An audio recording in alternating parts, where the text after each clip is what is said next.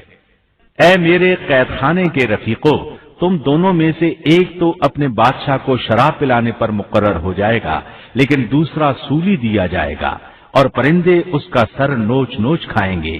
تم دونوں جس کے بارے میں تحقیق کر رہے تھے اس کام کا فیصلہ کر دیا گیا۔ تعبیر سن کر وہ قیدی کہنے لگے، ہم نے اس طرح خواب نہیں دیکھا۔ جس کے قتل کی تعبیر بتائی گئی تھی وہ تو خاص طور پر کہنے لگا، میں نے یہ خواب نہیں دیکھا۔ اس پر یوسف علیہ السلام نے فرمایا، یہ اللہ کا فیصلہ ہے، تبدیل نہیں ہو سکتا۔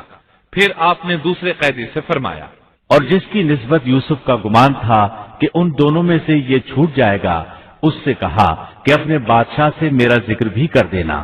پھر اسے شیطان نے اپنے بادشاہ سے ذکر کرنا بھلا دیا اور یوسف نے کئی سال قید خانے ہی میں کاٹے۔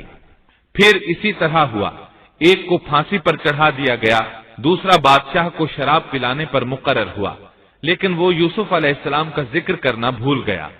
اللہ تعالیٰ آیت 42 میں فرماتے ہیں، شیطان نے اسے بھلا دیا۔ اس آیت کی تفسیر بعض مفسرین نے یہ کی ہے کہ شیطان نے یوسف علیہ السلام کو اپنے رب یعنی اللہ تعالیٰ کی یاد سے غافل کر دیا، اور انہوں نے ایک بندے سے چاہا کہ وہ اپنے رب یعنی شاہ مصر سے ان کا تذکرہ کر کے ان کی رہائی کی کوشش کرے۔ اس لیے اللہ تعالیٰ نے ان کو یہ سزا دی کہ وہ کئی سال تک جیل میں پڑے رہے۔ یہ تفسیر بالکل غلط ہے۔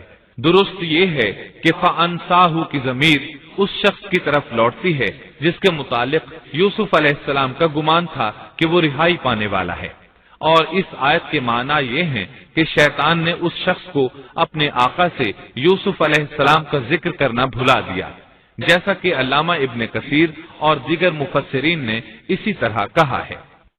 انس رضی اللہ عنہ سے مروی یہ روایت کہ اللہ تعالیٰ نے یوسف علیہ السلام کی طرف وحی کی کہ اے یوسف، تجھے تیرے بھائیوں سے کس نے نجات دی؟ فرمایا، اے اللہ، آپ نے۔ اللہ نے پھر پوچھا، یوسف، تجھے کنویں سے کس نے نکالا؟ انہوں نے جواب دیا، اللہ، آپ نے۔ اللہ تعالیٰ نے پھر پوچھا، یوسف، تجھے عورتوں سے کس نے بچایا؟ کہا، اللہ، آپ نے۔ اب اللہ نے فرمایا، پھر اب اللہ کے سوا کسی اور سے نجات کیوں طلب کرتے ہو؟ یہ روایت عقل اور نقل دونوں کے خلاف ہے، کیونکہ تکالیف و مصائب سے خلاصی کے لیے دنیاوی اسباب اختیار کرنا جائز ہے، جیسا کہ سورۃ المائدہ میں اللہ تعالیٰ فرماتے ہیں کہ نیکی اور تقوی کے کاموں میں ایک دوسرے کا تعاون کرو، اور یوسف علیہ السلام کا رہائی پانے والے شخص سے اپنی رہائی کے متعلق بادشاہ سے بات کرنے کو کہنا اس آیت کے عین مطابق ہے، اور ایسا کرنا توکل علی اللہ کے خلاف نہیں۔ لہذا مذکورہ بیان کردہ روایت جس طرح سند کے اعتبار سے کمزور ہے، اسی طرح مفہوم کے اعتبار سے بھی قرآن کے خلاف ہے۔ یوسف علیہ السلام قید خانے میں پڑے ہیں، کسی کو ان کی خبر تک نہیں۔ یہ ان کی ایک اور آزمائش تھی، کسی کو خبر ہو تو نکالے۔ آخر کچھ مدت بعد بادشاہ نے خواب دیکھا۔ بادشاہ نے کہا، میں نے خواب میں دیکھا ہے کہ 7 موٹی تازی فربا گائیں ہیں جن کو 7 دبلی پتلی لاغر گائیں کھا رہی ہیں، اور 7 بالیاں ہیں ہری ہری، اور دوسری سات بالکل خشک۔ اس خواب نے بادشاہ کو پریشان کر دیا۔ اس نے کہا، اے درباریو، میرے اس خواب کی تعبیر بتلاؤ اگر تم خواب کی تعبیر دے سکتے ہو۔ انہوں نے جواب دیا، یہ تو اڑتے اڑاتے پریشان خواب ہیں، اور ایسے شوریدہ پریشان خوابوں کی تعبیر جاننے والے ہم نہیں۔ جب وہ خواب کی تعبیر نہ بتا سکے تب اس ساقی کو یوسف علیہ السلام یاد آئے۔ وہ چونک اٹھا۔ ان دو قیدیوں میں سے جو رہا ہوا تھا اسے مدت کے بعد یاد آ گیا اور کہنے لگا، میں تمہیں اس کی تعبیر بتلا دوں گا، مجھے جانے کی اجازت دیجیے۔ قید خانہ شہر سے باہر تھا، انہوں نے اسے ادھر روانہ کر دیا۔ وہ جیل پہنچا، یوسف علیہ السلام سے ملا اور بولا، اے یوسف، اے بہت بڑے سچے، آپ ہمیں اس خواب کی تعبیر بتلائیے کہ 7 موٹی تازی گائیں ہیں جنہیں 7 دبلی پتی گائیں کھا رہی ہیں، اور 7 بالکل سبز خوشے ہیں، اور 7 ہی دوسرے بالکل خشک ہیں، تاکہ میں واپس جا کر ان لوگوں سے کہوں تاکہ وہ سب جان لیں۔ تب یوسف علیہ السلام نے خواب کی تعبیر بتائی۔ یوسف نے جواب دیا کہ تم 7 سال تک پیر در پیر لگاتار حسب عادت غلہ بویا کرنا، اور فصل کاٹ کر اسے بالیوں سمیت ہی رہنے دینا، سوائے اپنے کھانے کی تھوڑی سی مقدار کے۔ اس کے بعد 7 سال نہایت سخت قحط کے آئیں گے، وہ اس غلے کو کھا جائیں گے جو تم نے ان کے لیے ذخیرہ رکھ چھوڑا تھا، سوائے اس تھوڑے سے غلے کے جو تم محفوظ کر کے رکھو گے۔ آپ نے صرف خواب کی تعبیر نہیں بتائی بلکہ علاج بھی بتایا۔ اس کے بعد ایک اور بات بھی بتائی۔ اس کے بعد جو سال آئے گا اس میں لوگوں پر خوب بارش برسائی جائے گی، اور وہ اس میں شیرہ انگور بھی خوب نچوڑیں گے۔ ساقی بہت تیزی سے واپس گیا، بادشاہ کو پوری تفصیل بتائی۔ تب بادشاہ نے کہا، یوسف کو میرے پاس لاؤ۔ بادشاہ کا قاصد واپس آیا اور آپ سے کہا، بادشاہ آپ کو بلا رہا ہے۔ یوسف علیہ السلام نے کہا، میں قید خانے سے نہیں نکلوں گا۔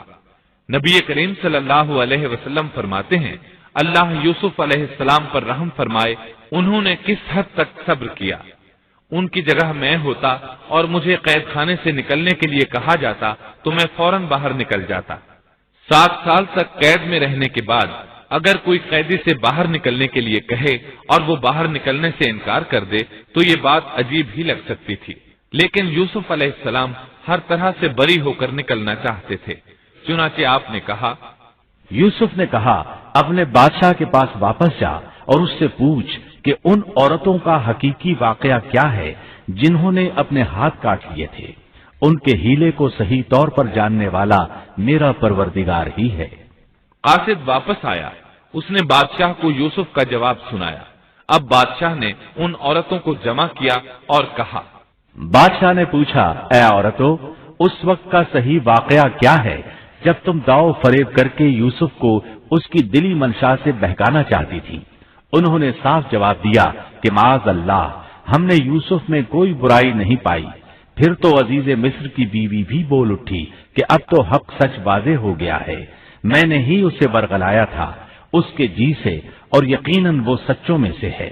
یوسف نے کہا، یہ اس واسطے کہ عزیز مصر جان لے کہ میں نے اس کی پیٹھ پیچھے اس کی خیانت نہیں کی، اور یہ بھی کہ اللہ دغابازوں کے ہتھ کنڈے چلنے نہیں دیتا۔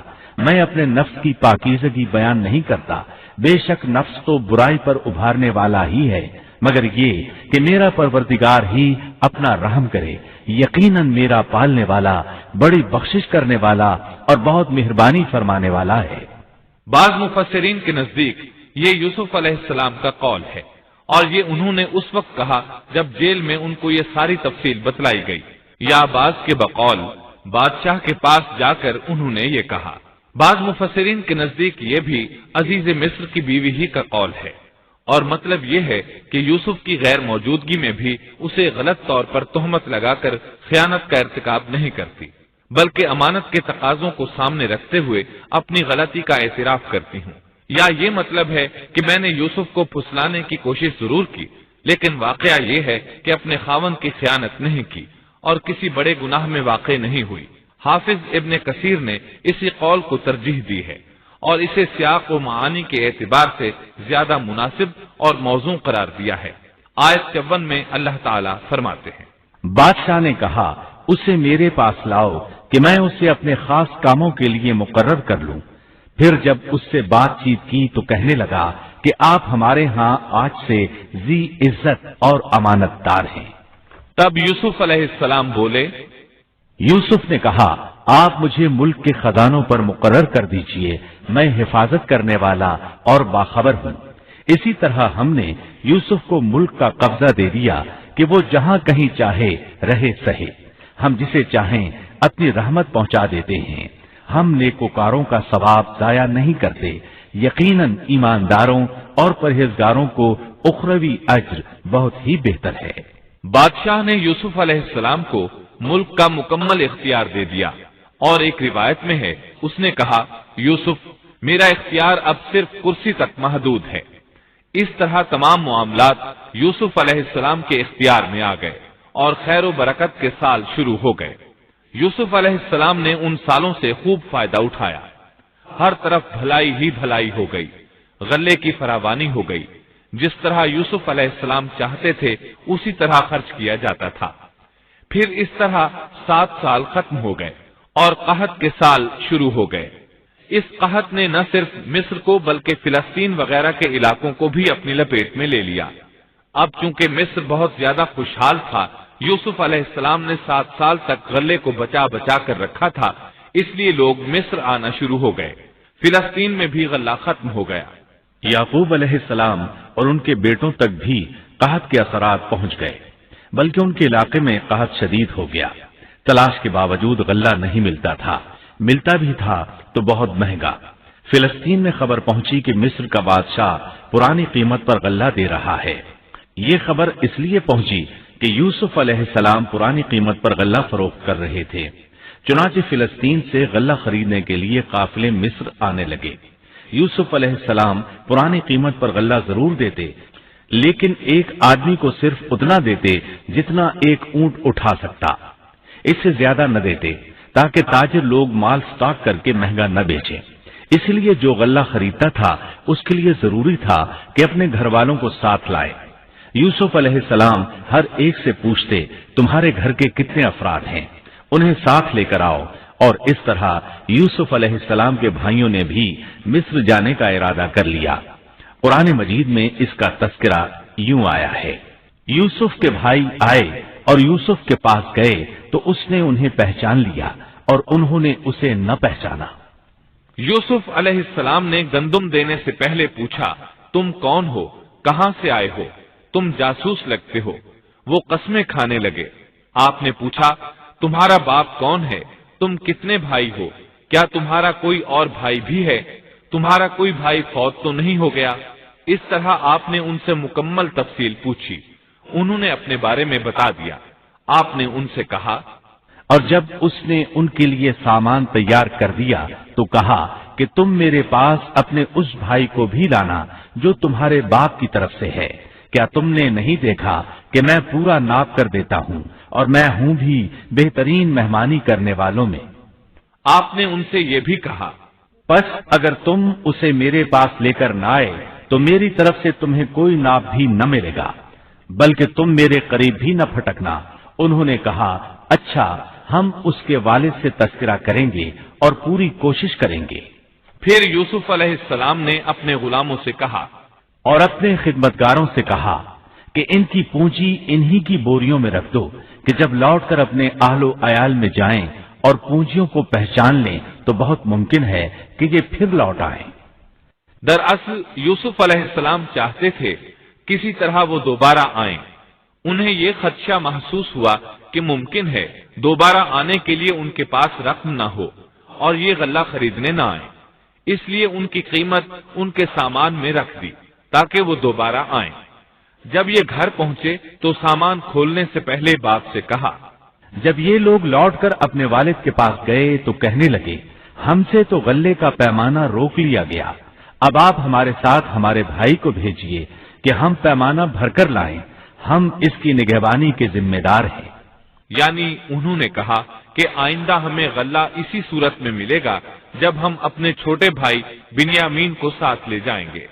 اس پر یعقوب علیہ السلام نے فرمایا، یعقوب نے کہا کہ مجھے تو اس کی بابت تمہارا بس ویسا ہی اعتبار ہے جیسا اس سے پہلے اس کے بھائی کے بارے میں تھا، بس اللہ ہی بہترین حافظ ہے اور وہ سب مہربانوں سے بڑا مہربان ہے۔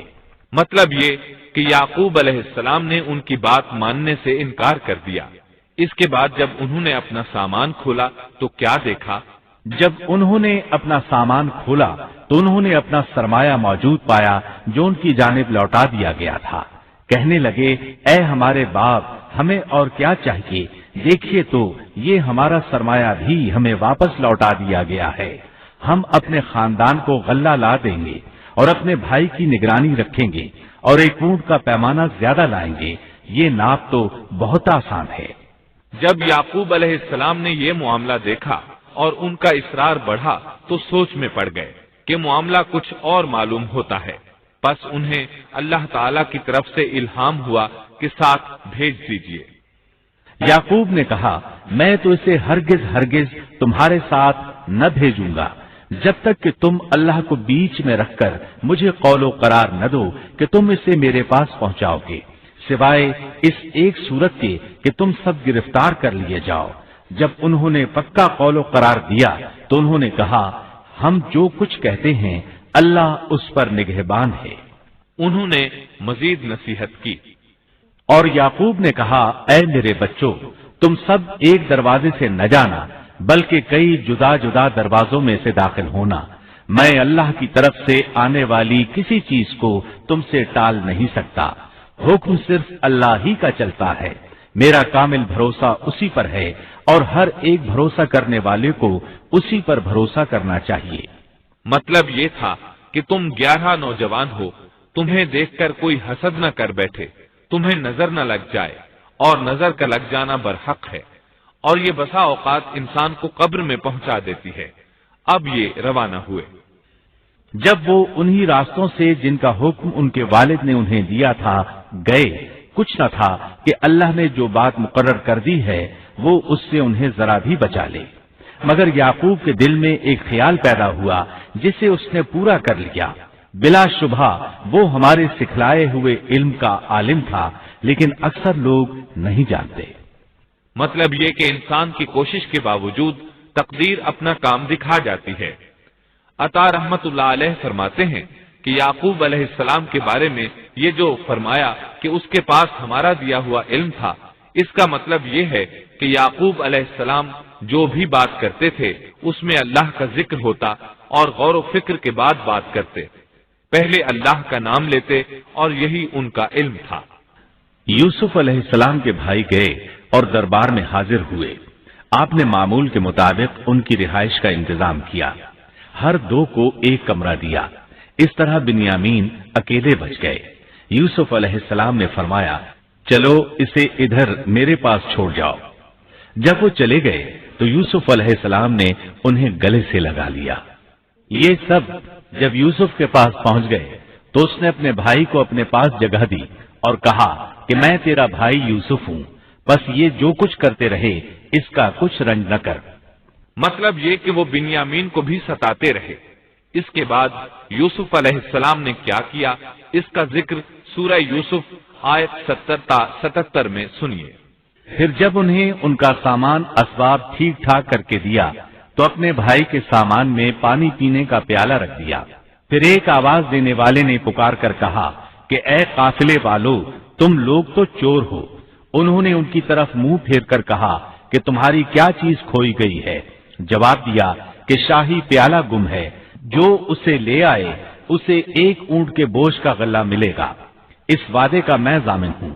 انہوں نے کہا، اللہ کی قسم، تم کو خوب علم ہے کہ ہم ملک میں فساد پھیلانے کے لیے نہیں آئے اور نہ ہم چور ہیں۔ انہوں نے کہا، اچھا چور کی کیا سزا ہے اگر تم جھوٹے ہو؟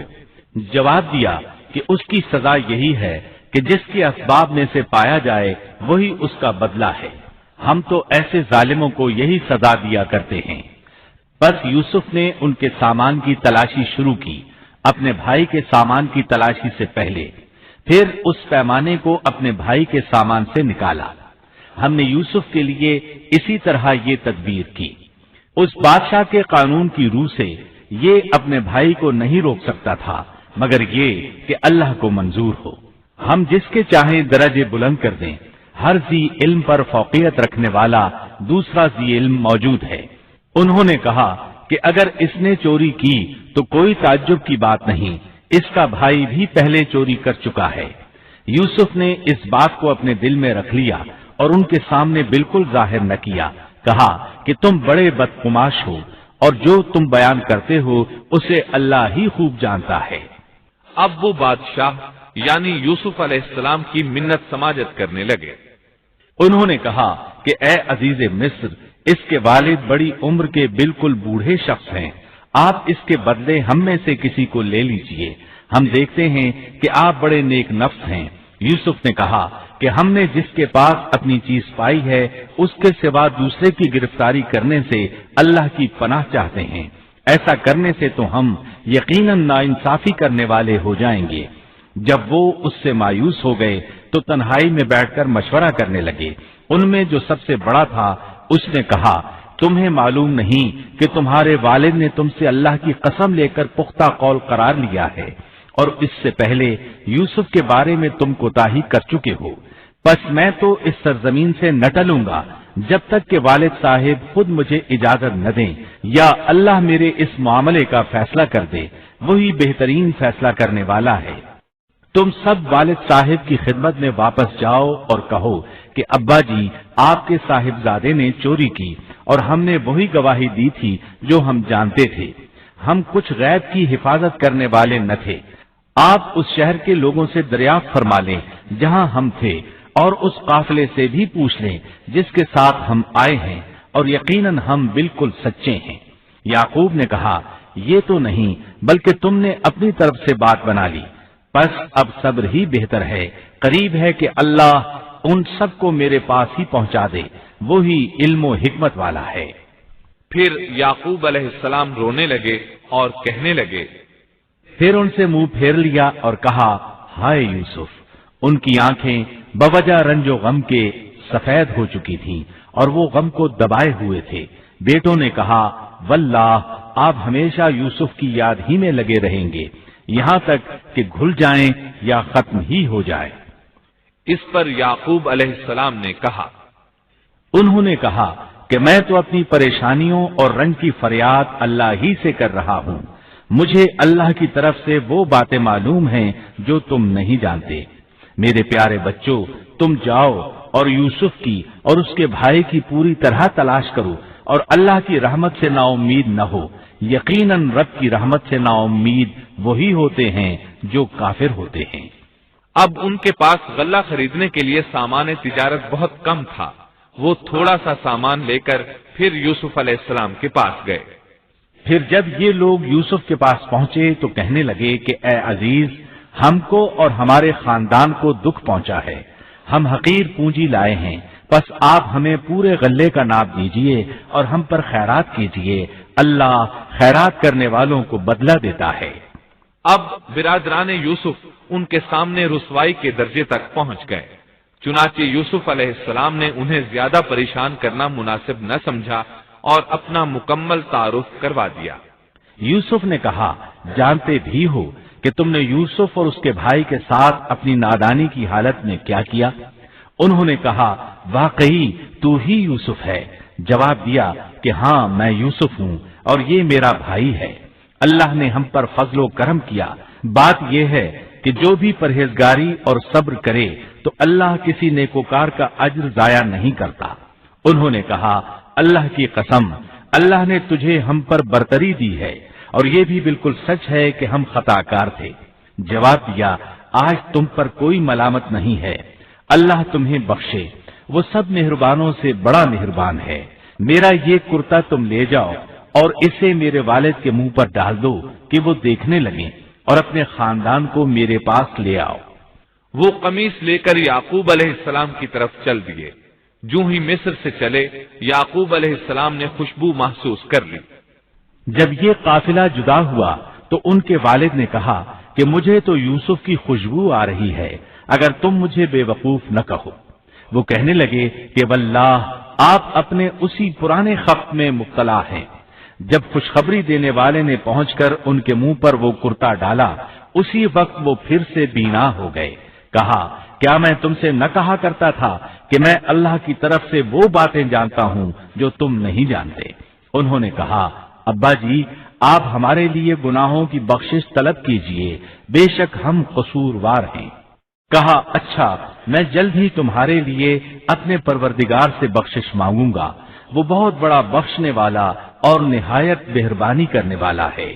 پھر سارا خاندان یوسف علیہ السلام کے پاس آیا۔ جب یہ سارا گھرانہ یوسف کے پاس پہنچ گیا تو یوسف نے اپنے ماں باپ کو اپنے پاس جگہ دی اور کہا اللہ کو منظور ہے تو آپ سب امن و امان کے ساتھ مصر میں آؤ، اور اپنے تخت پر اپنے ماں باپ کو اونچا بٹھایا اور سب اس کے سامنے سجدے میں گر گئے۔ تب کہا کہ ابا جی یہ میرے پہلے کے خواب کی تعبیر ہے، میرے رب نے اسے سچا کر دکھایا، اس نے میرے ساتھ بڑا احسان کیا جبکہ مجھے جیل خانے سے نکالا اور آپ لوگوں کو صحرا سے لے آیا۔